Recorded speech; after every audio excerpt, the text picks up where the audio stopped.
He didn't come to argue, just to feel the weight of a rifle he once knew better than his own heartbeat. The store was loud with neon signs and louder with bravado. Walls cluttered with matte black carbines, stickered coolers, and flags that confused war with cosplay. 2 clerks hovered near the register, both barely shaving age, all sarcasm and smugness. Rourke walked in slow, steady, his limp not exaggerated, just lived in. The younger clerk saw him first, gave the other a nudge. When Rourke reached the glass case and asked in a voice low and even, "You got an M14?" They both blinked. The tall one tilted his cap back. "You lost, Grandpa. We don't do antiques." The other snorted, mimicked Rourke's uneven stride in a cruel little shuffle behind the counter. "We don't do reenactments either." He said nothing. Just looked down at the display of polymer rifles that seemed like toys next to the ghost of the weapon he'd carried. "Try a museum," one said, not even trying to hide the smirk. Rourke adjusted the brim of his old cap, sun-faded navy blue with frayed edges. The stitched name on the back read T.M. Rourke. They didn't notice. He nodded once. No bitterness, no comeback. Just a quiet turn toward the door. Behind him, one of them called, "Thank you for your service," in the same tone a teenager uses when mocking a teacher. The bell chimed as he left. They didn't know the man who just stood before them had once walked into enemy fire to pull out someone else's son. They didn't know his body carried shrapnel, or that his hands had held both birth and death in the same day overseas. They didn't know what silence sometimes costs. But they would. Thomas Michael Rourke was born in a town so small it shared a post office with the next one over. His father raised cattle, his mother raised hell. He didn't talk much, even as a boy, but his teachers noted early on, when he did, people stopped and listened. Not because he was loud, but because he was certain. At 18, he didn't bother with college fairs or recruiters. He went straight to the Navy office, signed the papers, and left a note on the fridge, "Don't wait up." The rest, as even his closest comrades would later say, is classified. He wasn't just a SEAL. He was one of the quiet ones, the kind who disappeared into shadows other men feared to enter. The kind who came back with scars and stories he never told. From jungle heat in Cambodia to the dust-clogged streets of Kandahar, Rourke served where names didn't matter, only results. They called him Trace, short for untraceable. It started as a joke in BUD/S when he snuck out of barracks past curfew to retrieve a teammate's wedding ring left at the docks. By the time he hit his 6th deployment, it wasn't a joke anymore. His file was thin by design. A few commendations, redacted operations, a blank section where his personnel photos should be. In Kabul, a CIA handler once leaned across a table and asked, "Who the hell are you?" Rourke had blinked once and said, "No one you want to write about."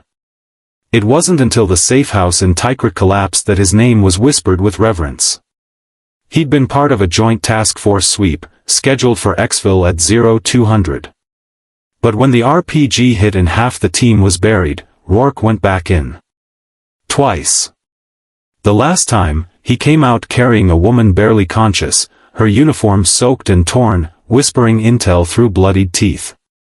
That woman, Captain Elise Warner, would remember the moment as the one her life split in two, before Rourke, and after. He never waited for thanks. Just handed her a water bottle, radioed for dust off, and sat on the tailgate of a Humvee cleaning his rifle like it was just another Tuesday. By 40, he had more gray in his beard than most had in their heads. He left with 2 slipped discs, 1 reconstructed knee, and a shoulder that crackled in the rain. Officially, he retired honorably. Unofficially, he retired because a man who spent decades in silence eventually needs to learn how to live in noise. Arizona made sense. Wide open. No one asking questions. He bought a small house on the edge of a nowhere town with more cacti than people. His days became simple: black coffee at 5 a.m., a slow walk through the arroyo before the sun baked the earth, and then an afternoon tending to the stubborn engine of a rusting Jeep he never quite finished restoring. Locals called him Sir or Old-Timer. A few suspected he'd once been something more, but nobody asked. In small towns, people either dig or respect the fence. Rourke built fences. He visited the VFW once. Walked in, saw a man playing poker while wearing a fake Bronze Star patch, turned around, and never returned. He didn't need stolen valor to ruin his coffee. He kept his uniforms in a locked trunk. No medals on the wall. No shadow box. The only military item he ever displayed was the battered Kia bracelet he wore every Memorial Day, engraved with the name of a man who bled out in his arms in a rice field outside Da Nang. He never spoke that name aloud. Over time, the world changed. War became talking points. Veterans became hashtags. And Rourke watched from his porch with the bitter knowledge that the people waving flags didn't always understand what lay beneath them. He didn't hold a grudge, he just held his peace. But that morning in the store, something shifted. He hadn't entered to make a point. He'd seen an ad in the local paper listing classic vintage models on display. He thought maybe, just maybe, he'd see the rifle that saved his life more than once. The M14. The one with the walnut stock, not that plastic mess. A rifle with soul. A rifle that kicked like a mule and killed clean. He hadn't touched one in decades. And when they mocked him, when they laughed, he felt something ancient stir. Not rage. Not pride. Just a deep ache.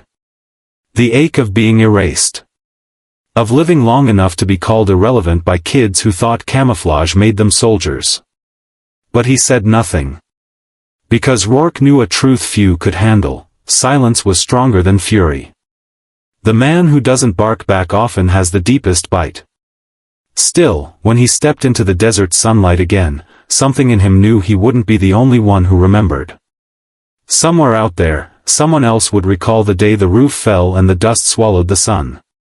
Someone who still remembered what Rourke did when the world went dark. He just didn't expect that someone to be in the next aisle, holding a box of .45 rounds, watching with eyes that had once seen war and lived to speak its secrets. Captain Elise Warner had never forgotten. They didn't see a veteran. They saw a silhouette that didn't match the brand. In the world of gun stores and tactical posturing, the loudest voices were often the least tested. They wore morale patches with skulls and Latin phrases they couldn't translate. They talked about readiness between energy drinks and Instagram posts. But they'd never held a perimeter in 130-degree heat or carried a brother's body 3 clicks to extraction. Rourke knew the difference. He'd spent decades living it. And yet, in that store, all they saw was an old man in worn jeans and a faded hat. The younger clerk, Kyle, or maybe it was Tyler, had a smugness born of unearned confidence. He told his coworker later, dude had that 1,000-yard stare thing going. Creepy. Probably just some drunk off his meds. The other, Dylan, who once failed out of ROTC but still listed tactical consultant on his online bio, chimed in, I mean, if you can't handle being laughed at, don't dress like you're one bad sneeze from a hip replacement. They didn't talk about what they saw in Rourke's eyes. Something old. Something patient. And something that didn't need their approval. Outside, Rourke sat in his truck for a moment. The engine idled. His fingers rested on the steering wheel like he wasn't ready to let go just yet. He wasn't humiliated. That would imply their opinion mattered. He was displaced. Like a piece of furniture from another era, polished but unwanted. He didn't blame them, exactly. Not personally. They were the product of a culture that packaged sacrifice into sound bites and stitched valor onto trucker hats. A nation that gave standing ovations to soldiers at halftime shows but forgot them when the lights went out. He'd seen men buried without family, their caskets lowered in silence while stadiums cheered strangers. He had known war. But post-war, that was the true test. That was where most veterans lost their footing. Not to bullets, but to bureaucracy. To being thanked loudly, then ignored. To interviews that ended when they wouldn't cry on cue. Rourke had never asked for anything. Not a discount. Not a parade. He paid full price for everything he bought, even when store signs offered Veterans Appreciation. He never flashed ID. Never mentioned his rank. Even his neighbors, if asked, would have said, "I think he was in the Navy once." Still, some part of him had hoped for a moment of recognition, not fanfare, just decency. A simple, "Yes, sir, we've got an M14 in the back." Instead, they dismissed him like a senile grandfather who wandered too far from the nursing home. It wasn't new. After his discharge, he'd applied for a job with a security firm. The recruiter glanced at his file and said, "Impressive, but you're a bit old for the field now." Another told him, "You're overqualified for desk work, underqualified for management." He wasn't bitter. But he was tired. Tired of watching others profit from stories they hadn't earned. Tired of documentaries with actors in perfect uniforms saluting on cue, while the real men lived in borrowed trailers or VA waiting rooms. Once, at a town council meeting, a mayor had asked veterans to stand for recognition. Rourke remained seated. When asked why, he simply said, "I stood long enough." But this quiet cruelty in a gun shop? It cut deeper than he expected. Not because it hurt his pride, but because it proved what he'd always feared, the country he gave everything to no longer recognized its own. He thought of writing a letter. To the owner. To the press. But what would it say? "I was mocked by boys who'll never know war, inside a store that sells fantasies of it." He turned the key in the ignition. The engine growled, then settled. He glanced in the rearview mirror. The store behind him looked ordinary. Neon signs, posters, flags. But it might as well have been another world. One he no longer belonged to. As he pulled out of the lot, something odd happened. A young woman standing by the vending machine at the side of the building saluted. Just once. Clean. Precise. No showmanship. Hand up. Held. Dropped. He didn't recognize her. Just saw the flash of a navy hoodie, the set of her jaw. A posture that said, "I know who you are. I remember." And then she vanished around the corner. He didn't smile. Didn't wave. But his grip on the wheel loosened, just a bit.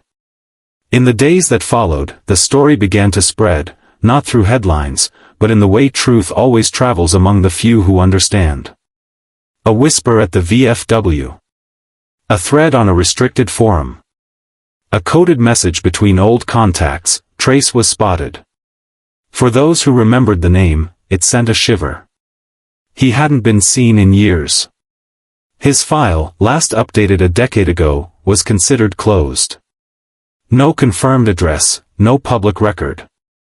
But now, he was out there. And someone had disrespected him. Not everyone who wore the trident knew his story. But enough did. Enough to care. At a base in San Diego, a former SEAL commander pulled a weathered notebook from a footlocker and stared at a name. In Virginia, a woman in civilian clothes closed her laptop, picked up her phone, and called a number that only rang once every few years. Some debts are buried. Others are remembered, repaid, and returned, with interest. She hadn't planned to be there. Elise Warner had walked into the store on impulse, hoping to pick up a new holster for a training class she was set to teach the following week. Retired now, sure, but her posture still spoke of command, back straight, eyes scanning, hands still measuring space the way soldiers do. The place grated on her the moment she entered, too loud, too eager, too shiny. The kind of store that wore patriotism like a costume. She didn't like it. But she didn't leave. She saw him the moment he limped through the door. It had been nearly 15 years. She wasn't even sure he was still alive. No one knew. After the war, he vanished, no forwarding address, no formal goodbyes. He left behind a legend and a silence that stretched across continents. But she knew. The walk. The hat. The eyes, piercing, gray, unreadable. That was him. Trace. She didn't move. Didn't call out. Just watched. He asked the clerk about the M14, his voice lower than she remembered, but still steady, still exact. When the boys started laughing, she expected fire. Instead, he stood like a monolith while they mocked him. And then he turned and walked away, leaving nothing behind but shame that didn't belong to him. Warner's jaw tightened. She didn't need to say anything. Didn't need to correct the boys or storm the counter. That wasn't how their world worked. In their world, when the unthinkable happens, you pick up the radio, and you say one sentence. So when she stepped outside into the dry Arizona air and pulled her phone from her hoodie pocket, she didn't hesitate. She hit a number she hadn't used in a decade, and when the other end picked up, she said. It was him. A pause. Then a man's voice, gravelly, cautious. Rourke? Yes. Confirmed? Yes. I watched it. You sure? No one else walks like that, she said. No one else gets mocked like that and still walks away without blinking. Another pause. Then a breath, deep and slow. I'll make the call. She hung up. She didn't wait for applause. She didn't follow him. She simply slid her phone back into her pocket and walked back to her car. Her pulse still hadn't returned to normal. Her fingers trembled once on the wheel before she exhaled hard and drove off. By the time she made it home, 3 more calls had already been made. One to Commander Rex Daly, her former team lead, now stationed at a strategic post in Virginia. One to Carlos Vega, logistics and extraction expert, now retired but still known for knowing things before they happen. And one to a restricted comms node buried inside a server labeled archive, with protocols designed for exactly this type of contact, a ghost appearing in daylight. Trace had been found. The next day, Daly stood in a quiet hangar in Fort Belvoir, staring at an old black and white photo pinned inside a manila file. In it, a younger Rourke crouched behind a mud wall in Cunner, dust coating his face, rifle slung, one eye on the horizon. Around him, chaos. Around him, calm. Daly tapped the file once. Get me the team. No noise. No flags. We do this clean. He was no longer active duty in the field, but his voice still carried the gravity of command. He didn't need permission to act, he needed integrity. And that, they all owed Rourke. Back in Arizona, Warner went about her day like nothing had happened. She answered emails, scheduled a workshop, ran 3 miles along the canal in the evening sun. But her mind never left the store. The way they laughed. The way he stood still. She remembered the safe house. The blast. The weight of concrete on her back and the taste of dust in her teeth. She remembered losing consciousness and waking to the smell of gun oil and desert wind as he pulled her from the rubble. She remembered him talking, not much, but just enough to keep her awake. Stay with me, he'd said, over and over. Almost there. She hadn't known his name until later. Trace, someone said. The guy who doesn't leave anyone behind. It was myth at the time. But it had saved her life. And she remembered the extraction, his arm bleeding, jaw clenched, face unreadable as he helped 2 more wounded into the chopper before climbing in himself. He didn't look back. He didn't need to. Now, all these years later, the silence had cracked. She checked the forums that night. The private ones. The ones only certain vets still knew how to access. They had lit up like signal fires. Thread, trace sighting, confirmed. Reply, possible Arizona. Gun store incident. Disrespected. Reply, witness. Reply, Warner. Eyes on. Reply, then it's him. Reply, coordinates. She didn't answer. She didn't have to. Because if she knew anything about the Brotherhood, it was this: once they knew, they acted.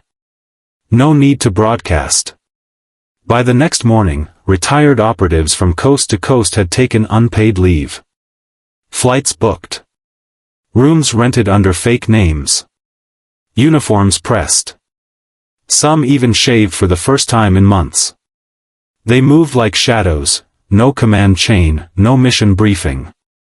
Just instinct and loyalty. One message repeated across every channel, whispered between men and women who hadn't spoken in years. He's one of ours. And if the world had forgotten, that was fine. They hadn't.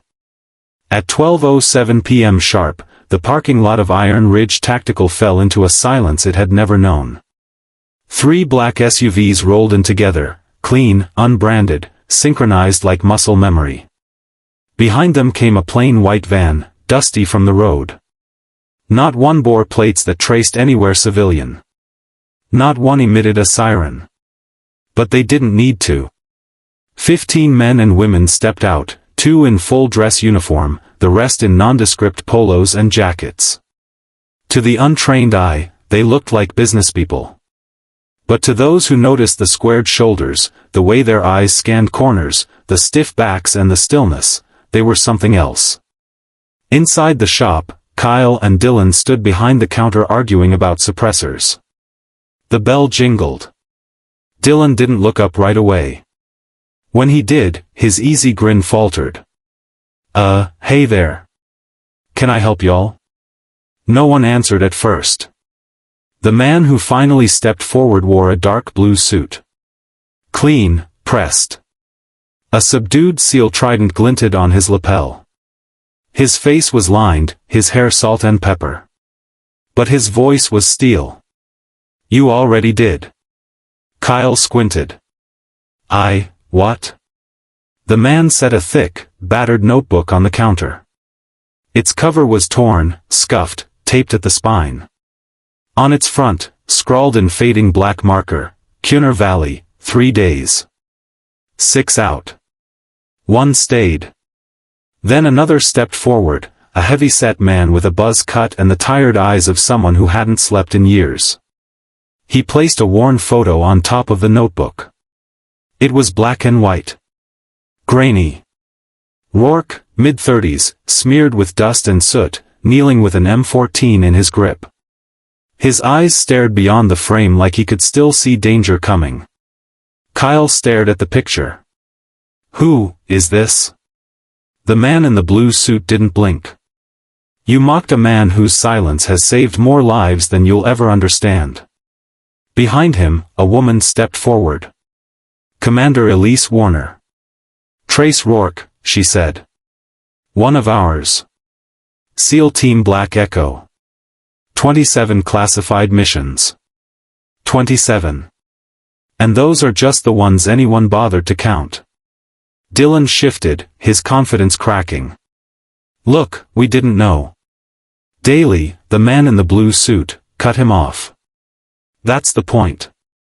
You didn't ask. You didn't wonder. You just laughed. You saw an old man with a limp and thought it gave you permission to forget. Another stepped forward, Latino, scar on his neck, hands like bricks.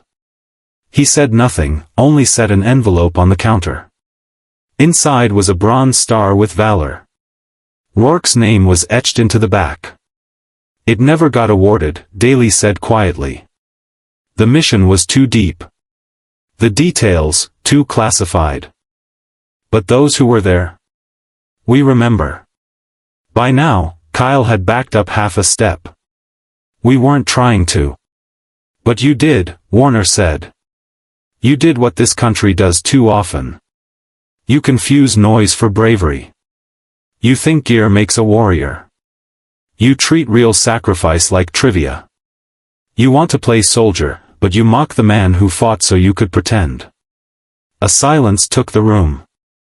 The few customers who had wandered in stood frozen, eyes flicking between uniforms, expressions hardening as they pieced things together. Daly reached into his coat and pulled out one final item, a folded letter. On the outside, Rourke's name, handwritten. Inside, a copy of Warner's official after-action report from the Tikrit extraction. At the bottom, were it not for Operator Rourke, would not have survived. His actions were not only heroic, they were impossible. He placed it next to the logbook, then leaned in. You thought he was no one. He's the reason half of us are still breathing. For a long moment, no one moved. Then Daly stepped back.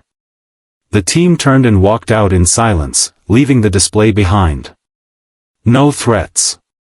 No shouting. Just wait. Just truth. Outside, they formed up near the SUVs. Daly took out his phone, typed a short message, and hit send. Inside, Dillon stared at the objects left behind. The photo. The logbook. The letter. The medal. He reached for the notebook like it might burn him. The first sentence inside read, left base 0400. Firefight at Ridge. Rourke took point. Behind him, Kyle whispered, "Dude, we screwed up." No answer. Outside, the sun cast long shadows as the SUVs pulled away one by one, leaving behind only the weight of what had just happened. An hour later, the store's regional manager arrived, summoned by a frantic call from Dillon. He didn't ask questions. He just looked at the items on the counter and said, "Display them. Front case. Right now." By 3 p.m., the M14 was mounted behind glass, flanked by the photo, the letter, and the bronze star. A small plaque was screwed in beneath it, newly engraved. Thomas M. Rourke. SEAL Team Black Echo. He asked for nothing. We owe him everything. No press release was issued. No video posted online. But by dusk, something had changed. Customers entered the shop more quietly. Conversations were softer. A group of young veterans came in just to see the display. One left a single silver coin in front of the case, a tradition known only among those who've worn the trident. That night, the photo of Rourke, smudged and weathered, was uploaded to a private forum under the caption, "Still watching." In one command room in D.C., a general stared at the post for a long time, then closed the laptop without a word. He stood, walked to a filing cabinet marked "Declassified Pending," and pulled a folder from the bottom drawer. On the tab, Rourke, T.M. And on the first page, status, unknown. Presumed retired. Recommendation, leave undisturbed. The general crossed out the last line and wrote, status, known. Active in memory. Because sometimes recognition doesn't come with bugles or flags. Sometimes it comes in silence. In the still, slow nod of those who know what was given, what was lost, and what still stands. The sun had dipped below the mountains, spilling violet shadows across the town when the final screw tightened into the glass case. The store was quiet, eerily so, like it understood something sacred had entered. The M14 rested on a velvet backing, its stock polished but worn, the metal kissed with time. Beneath it, the logbook lay open to that first page, carefully sealed beneath museum-grade acrylic. And beside it, the photo, Rourke crouched in the dust, eyes sharp as bayonets. Dillon stood back with a crooked posture and dry mouth, staring at what he and Kyle had once mocked. Kyle had gone silent hours ago, leaving early with a muttered, "I need to think." Dillon stayed. He couldn't look away. The manager added the final piece, a thick, matte plaque drilled just below the case. He asked for nothing. We owe him everything. That night, something unusual happened. Veterans began arriving. Not loudly. Not all at once.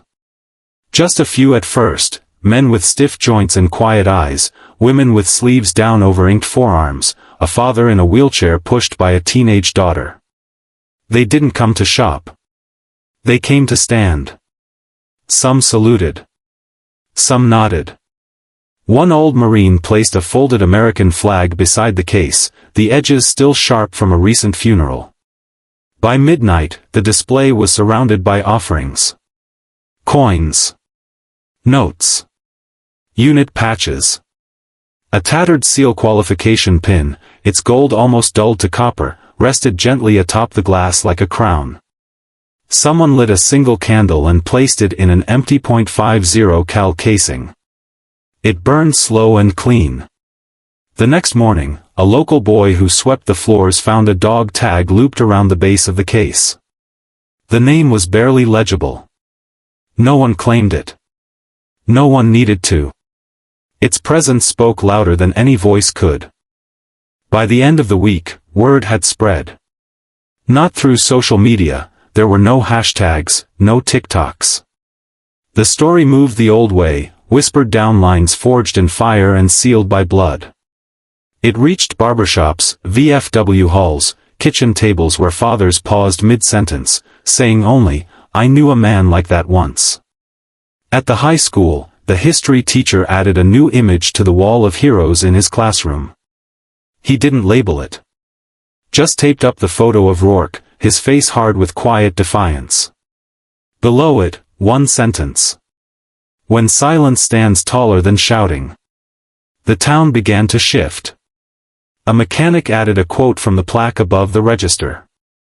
The diner across the street from the store started offering a Rourke special, black coffee, no cream, no sugar, and 2 eggs, always over hard.